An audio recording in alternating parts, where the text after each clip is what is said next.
안녕하세요. 어라운드 오브 스튜디오 플래처입니다. 오늘은 기술 부채에 대해서 얘기를 나눠보도록 하겠습니다. 네, 기술 부채에 대한 정의인데요. 위키백과에서는 이렇게 정의를 하고 있습니다. 기술 부채란 현재 시점에서 더 오래 소요될 수 있지만 더 나은 접근 방법을 사용하는 대신 보다 쉬운 솔루션을 채택함으로 인해 발생하는 추가적인 재작업의 비용을 의미한다고 합니다. 약간 문장이 매끄럽진 않은 것 같아요. 이제 더 오래 소요될 수 있지만 더 나은 접근 방법, 이게 이제 한 묶음이고요. 그리고 이제 보다 쉬운 솔루션은 사실 이제 더 오래 소요되지 않는, 그러니까 좀 짧은 시간에 해결할 수 있는 그런 솔루션을 의미를 하는 거죠. 그래서 기술 부채는 그 어떤 시점에 이제 작업을 하는 과정에서 A라고 하는 방법과 B라는 방법이 있는 거예요. 그래서 A라는 방법은 이게 확실하긴 한데 좀 오래 걸린다. 그리고 B 같은 방법은 지금 당장은 좀 해결할 수 있는데 추후에 또 이제 어떤 작업들을 좀 해야 될 것 같다. 이런 방법들 두 가지 중에서 우리가 쉬운 방법을 채택을 함으로 인해 나중에 좀 진행해야 하는 추가적인 재작업이 발생한다는 그런 의미로 보시면 될 것 같습니다. 네, 아래 그림도 이제 어디서 좀 유명한 그림인 것 같아서 가져왔는데요. 왼쪽에 이제 어떤 사람이 있는데 동그란 이제 바퀴를 가지고 있죠. 근데 오른쪽에 있는 사람은 이제 자전거를 만든 사람인데 자전거에 이제 네모난 바퀴를 만들어서 엄청 이제 힘들게 돌리고 있는 거예요. 근데 이제 이렇게 돌으면 어쨌든 뭐 돌긴 돌겠지만 사실상 이제 속도도 좀 안 나고 그만큼 고생을 해야 되는 상황에서 저 동그란 바퀴를 달면 좋을 텐데 하고서 이제 지켜보는 이제 그런 모습으로 보시면 될 것 같습니다. 기술 부채라는 용어가 1992년 와드 커닝엄이라는 사람한테서 처음 만들어졌다고 하는데요.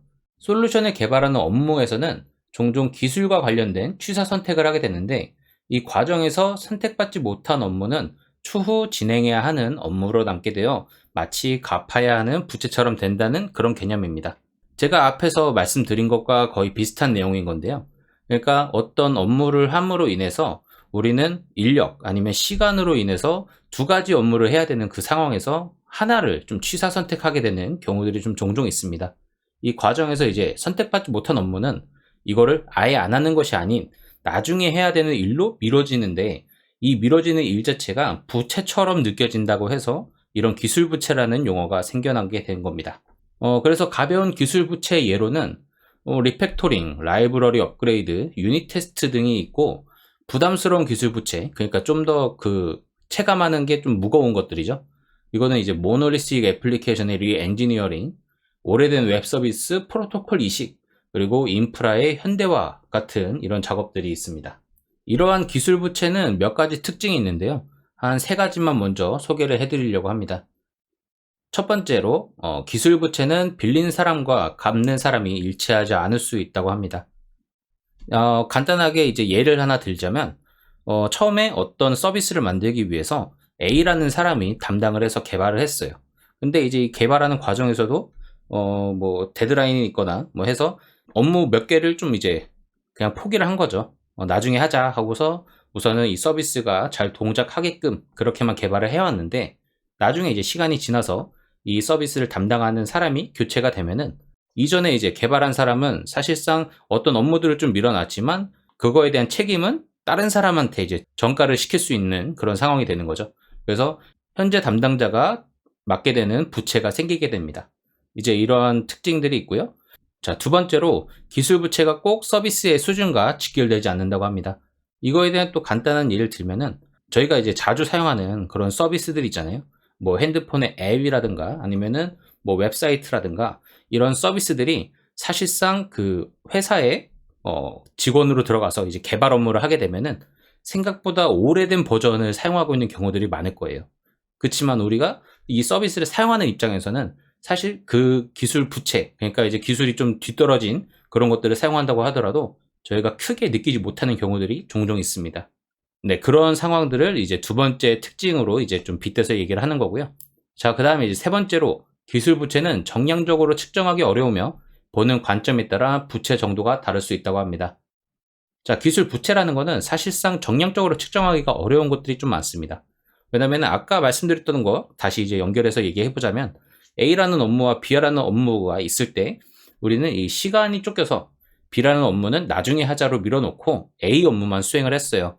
그러면 이제 이 B 업무를 나중에 해야 되는데 이거를 이제 기술부채라고 봤을 때 개발자 입장에서는 와, 저거 작업하기 좀 어려운데? 라는 이제 이렇게 좀 생각을 할 때 경영진 입장에서 봤을 때에는 저거 뭐 일주일이면 되는 거 아니야? 뭐 이렇게 볼 수도 있는 거죠. 네, 그런 상황들을 이제 세 번째 특징에 좀 빗대어서 볼 수 있는 건데, 네, 그래서 위와 같은 그런 특징들이 있기 때문에 기술 부채는 경영상 좀 낮은 우선순위를 갖게 되는 경우가 많습니다.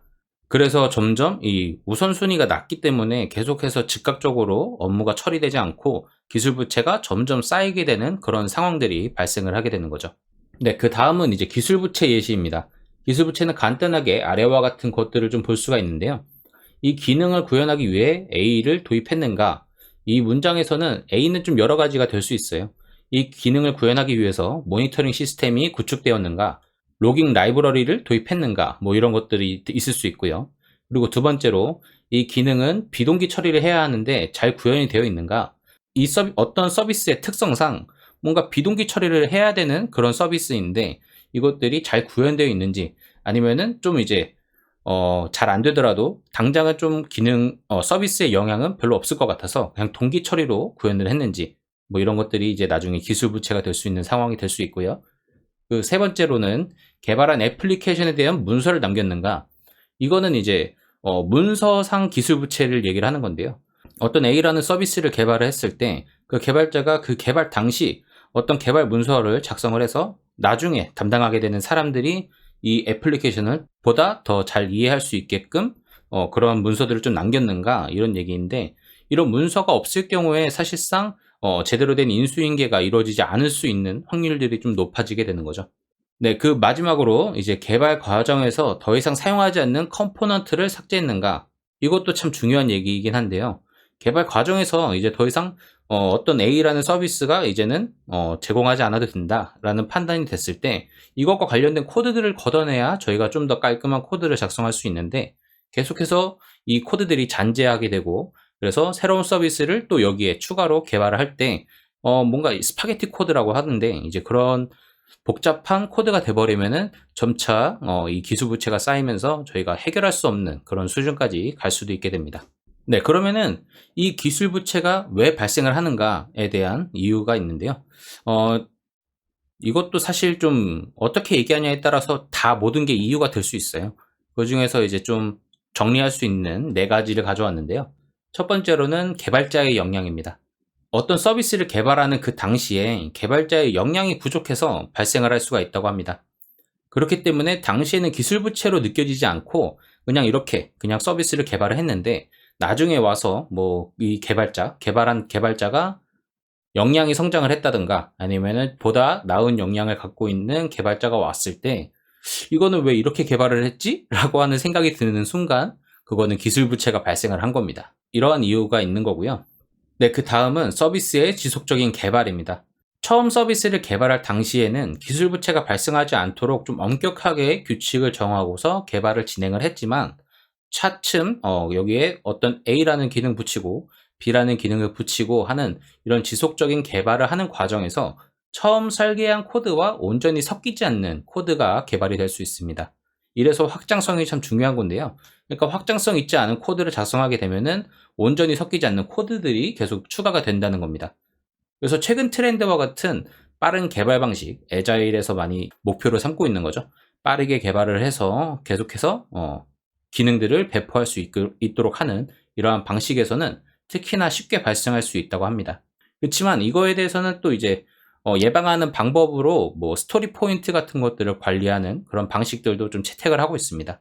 그래서 최대한 보완하려고 노력은 하고 있다. 애자일 방식이 무조건 나쁜 건 아니다라고 이해를 해주시면 될 것 같고요. 자, 그리고 이제 발전하는 기술이 있습니다. 네, 개발하는 그 당시에는 가장 최신의 기술을 채택하여 개발했음에도 불구하고 이후 새로운 기술이 등장을 함으로써 기존 레거시 애플리케이션은 기술 부채가 발생할 수 있다는 겁니다. 그러니까 이 기술 부채는 사실상 이 개인, 그러니까 개발자 때문에 발생하는 이유도 있지만 그게 아니더라도 외부적인 요인으로 기술 부채가 발생할 수 있습니다. 자, 그리고 마지막으로 바뀐 규정 조항이나 기술 표준 같은 것들이 있습니다. 기술 표준이 예전엔 뭐 JDBC였는데 요새는 ORM을 많이 쓴다. 이런 이유들 아니면은 우리가 이 서비스의 특징상 이런 어떤 법률들을 좀 지켜줘야 하는데 이게 규정이 바뀜으로 인해서 지금의 이 서비스를 또 바꿔야 한다. 뭐 이런 것들이 좀 있겠죠. 네, 그래서 이런 여러 가지 이유 때문에 기술 부채가 발생을 한다라고 봐주시면 될 것 같습니다. 그러면은 앞에서도 계속 여러 가지 얘기를 했지만 이 기술 부채는 여러 관점에서 좀 고려를 할 수가 있습니다. 그만큼 이제 카테고리가 좀 많다는 의미인데요. 대표적으로 좀 몇 가지 작성을 해왔으니까 한번 보도록 하겠습니다. 첫 번째로 이제 코드 컨벤션을 정했는가. 그러니까 이거는 이제 우리 개발자들끼리, 뭐 팀 내 개발자들 아니면은 같은 프로젝트를 담당하고 있는 개발자들끼리 정한 약속이에요. 그래서 어떤 식으로 코드를 작성하자라는 이런 약속들이 정해져 있는지 이거를 먼저 고려를 해볼 수 있고요. 그 다음에 이 서비스를 개발하기 위해서 코드 설계를 원칙을 세우고서 진행을 했는가. 이거에 대해서도 볼 수 있고요. 그리고 테스트가 잘 작성되었는가. 우리가 목표하는 이 서비스에 문제가 발생하지 않도록 테스트가 잘 작성되었는지 이걸 확인해 볼 필요도 있고요. 그리고 개발 문서가 잘 작성되었는가 이것도 중요합니다. 그래서 이후에 또 어떤 사람이 오더라도 여기에 대해서 기술 부채가 발생하지 않도록 예방하는 그런 관점도 있고요. 그리고 정적 분석을 통한 코드 품질을 유지하였는가. 그러니까 이 정적 분석이라는 게 사실 코드 컨벤션하고도 어느 정도 좀 비슷한 얘기인데요. 물론 설계 원칙하고도 좀 정해질 수도 있겠죠. 그래서 이 정적 분석을 통해서 일정한 코드 품질을 계속해서 유지할 수 있는가에 대해서도 살펴볼 수 있고요. 그리고 일정 수준 이상의 테스트 커버리지를 유지하였는가, 그리고 불필요한 코드는 제거되었는가 등등 뭐 여러 관점에서 이 기술 부채를 살펴볼 수가 있게 됩니다. 네, 그럼 이런 기술 부채가 사실상 내부적이나 아니면 외부적인 요인으로 인해서 발생을 하게 되는데 이 기술 부채를 해결하지 않고 계속해서 쌓여만 가는 그런 상황의 경우에는 아래와 같은 문제들이 발생을 할 수 있습니다. 첫 번째로는 간단한 기능을 추가하기 위해 비교적 많은 코드의 수정이 필요해집니다. 이거는 이제 이것도 이제 어떻게 보면 당연한 얘기죠. 자, 그 다음은 단기적으로는 리팩토링을 수행하여 떨어진 코드 품질을 향상시키려는 노력이 필요합니다. 그 이후에 또 점차 애플리케이션은 여러 외부 요인으로 장애가 발생할 수 있습니다. 아까 앞에서 말씀드렸던 그런 규정이나 아니면은 뭐 기술 표준 같은 것들이 바뀌게 되면은 나중에는 이 애플리케이션이 정상적으로 동작하다가도 외부 요인으로 인해서 장애가 발생할 수 있다는 거고요. 그리고 기존 개발에 참여했던 개발자가 이탈하면서 레거시 코드에 대한 컨트롤이 점점 어려워질 수 있습니다. 자, 이렇게 해서 점점 기술 부채가 쌓여서 상당히 방치된 애플리케이션은 리팩토링으로 문제를 해결하려다가 서비스 품질에 영향을 줄 수가 있습니다.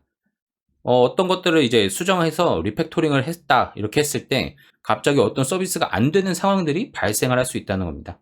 결국에는 손댈 수 없는 수준이 돼버리는 이 애플리케이션은 버려지고요. 새로운 애플리케이션 개발로 이어지는 경우들이 종종 발생을 하게 됩니다.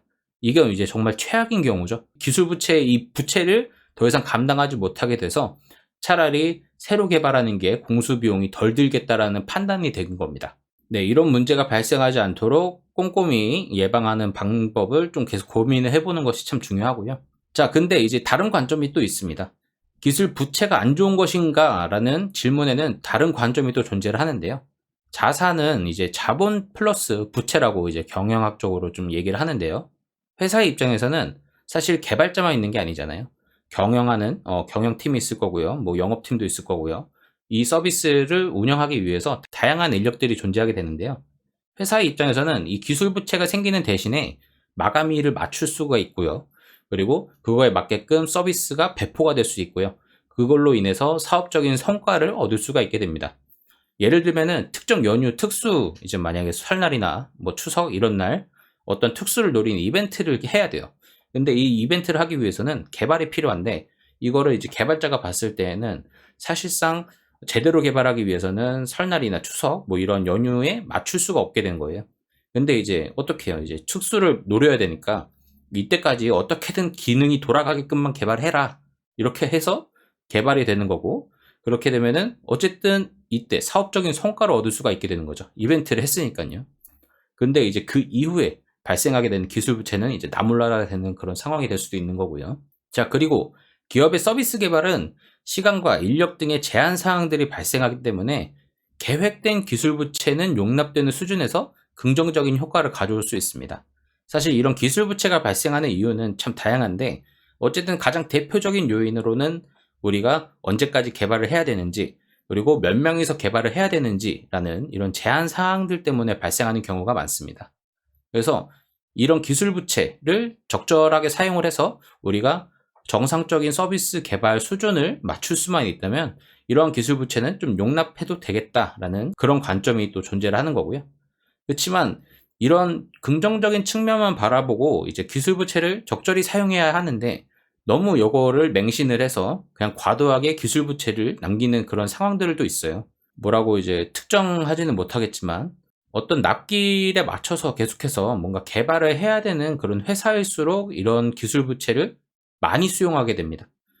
왜냐면은 기능을 빨리 개발해서 납품을 해야 되거든요. 근데 이거에 대해서 너무 이제 맹신하다 보면은 사실상 뭐 몇 년, 한 10년 이상 쓸 수 있는 이 서비스를 1년 만에 다시 뭐 재개발을 해야 된다든가 뭐 이런 문제들이 좀 발생을 할 수 있어서 이거에 대한 계산은 좀 철저하게 되어야 된다는 거고요. 네, 이렇게 해서 오늘 기술 부채에 대해서 좀 간단하게 살펴봤습니다. 어느 정도 좀 함축적으로 제가 설명을 드렸지만 어느 정도 좀 이해는 하셨을 거라고 생각이 들고요. 이 내용을 보시면서 좀 궁금한 내용은 언제든지 댓글로 남겨주시거나 아니면은 개인의 어떤 좀 의견이 있다고 하시는 분들도 꼭 댓글로 같이 이제 좀 소통을 하는 그런 시간을 가지면 좋겠습니다. 자, 그럼 오늘 영상은 여기서 마치도록 하겠고요. 오늘도 좋은 하루 되시길 바라겠습니다. 감사합니다.